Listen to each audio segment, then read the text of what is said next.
A quick question, मान लो तुम्हारा partner शादी के बाद भी अपने आशिक के साथ गुलछर्रे उड़ा रही है और तुम्हारी मेहनत की कमाई की संपत्ति उस पे उड़ा रही है, तो तुम क्या करोगे? ऑप्शन ए, अ जेंटलमैन, उसे डिवोर्स देके उसे छोड़ दोगे। ऑप्शन बी, मेरे और बाकी आम लोग की तरह उसे एक्सपोज करके उसका असली चेहरा समाज में सामने लाकर उसे बदनाम कर दोगे। ऑप्शन सी, उसे जान से ही मार दोगे। या फिर ऑप्शन डी, उसे जान से तो मारोगे पर साथ साथ मरते वक्त मैं उसकी एक एक चीख सुनना चाहता हूँ।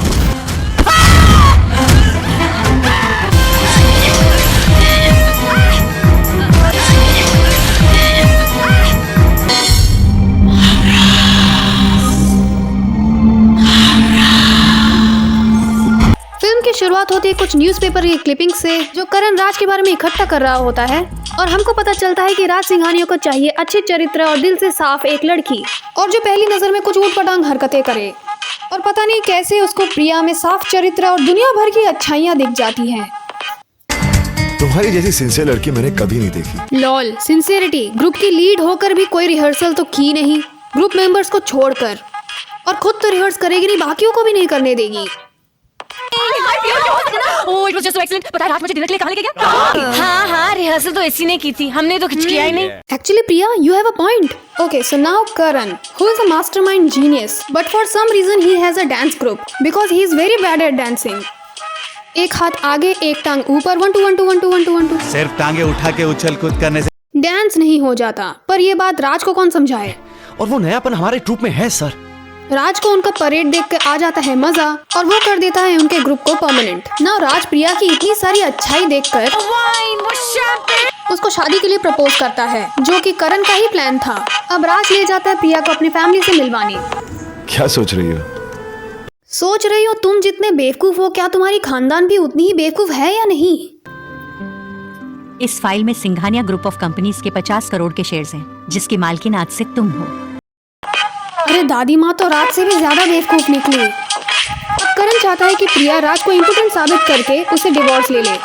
ये सब सुन के प्रिया ऐसे प्रिटेंड करती है जैसे उसे पता ही नहीं था ये दिन भी कभी आने वाला है। उसने तो सोचा था थोड़ा बहुत पैसा लेके चुपचाप निकल जाएगी, किसी को पता ही नहीं चलेगा। वाह, कमाल करती है तुम प्रिया। एक रास्ता तक देखकर क्रॉस नहीं कर सकती। तुम कर क्या रही थी? अरे जो भी कुछ कर रहा हूं तुम्हारे लिए तो कर रहा हूं मेरी जान। करण का ऐसा बर्ताव देख के प्रिया को राज से ही प्यार हो जाता है। And I don't know why she is making such faces. What happened Priya? पर राज को अब सारी सच्चाई का पता चल चुका होता है और वो करण के घर में जाके कुछ नहीं, दोनों बस थोड़ा रोस्ट खेलते हैं। तुम में और मुझ में बहुत फर्क है। तुम्हारी तो इतनी भी हैसियत नहीं कि खुद अपने दम पर किसी झोपड़े में रह सको। वो तो रहम खाकर इस बंगले के मालिक ने तुम्हें यहाँ रहने की परमिशन दे दी, नहीं तो फुटपाथ पे होते। एक और जगह है जहां मैं रहता हूं, वो है आपकी बीवी का दिल। राज करण को प्रिया का मर्डर करने कहता है। And I will tell you why this Karan guy is a genius, not just because he came up with a mastermind but evil plan. Because इसको किसी भी मुश्किल से मुश्किल सिचुएशन में डाल दो, ये वहां से किसी भी तरह से निकल ही आएगा। फॉर इंस्टेंस, जब प्रिया उसे छोड़ रही होती है और उसको अपना प्लान पूरा फेल होता हुआ नजर आता है, शुरू में तो उसे बहुत गुस्सा आता है, पर वो धीरे धीरे अपने गुस्से को ठंडा कर कर एक और नई प्लान बना लेता है। और जब राज उसे प्रिया को मारने की धमकी देता है, उसके पास सिर्फ 2 चॉइसेस है बोल के उसे ब्लैकमेल करता है। वो इतनी आसानी से एक और प्लान लेके आता है और उल्टा राज को ही ब्लैकमेल करने लगता है। तुमने मुझे 2 रास्ते दिखाए थे ना, मैं तुम्हें 3 रास्ते दिखाता हूं। And on the flip side Raj, जो दुनिया को तो दिखाता है कि वो बहुत ही अच्छा और नेक दिल इंसान है, पर अंदर अंदर ही आशिक वो होता है अगर कोई उसकी महबूबा की तरफ नजर उठाकर भी देख ले तो वो देखने वाले की आंखें निकाल ले। लेकिन आपको कैसे पता चला कि आज मेरा बर्थडे है? तुम्हारे पासपोर्ट से। और उसको प्रिया से प्यार हो जाता है, जबकि दोनों के पास कॉन्वर्सेशन करने के लिए कॉमन टॉपिक भी नहीं आप है। हमेशा काफी आते होंगे ना, ऑन वर्क, प्लेजर। दोनों के लिए। Your card sir. काफी खूबसूरत शहर है नहीं?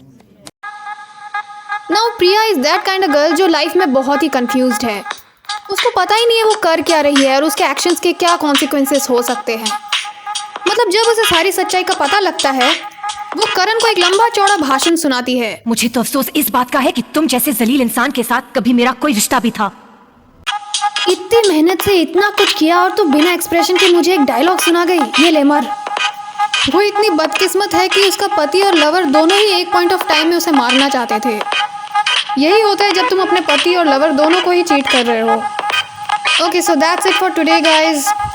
Thanks for watching and make sure to subscribe this channel. Okay, bye.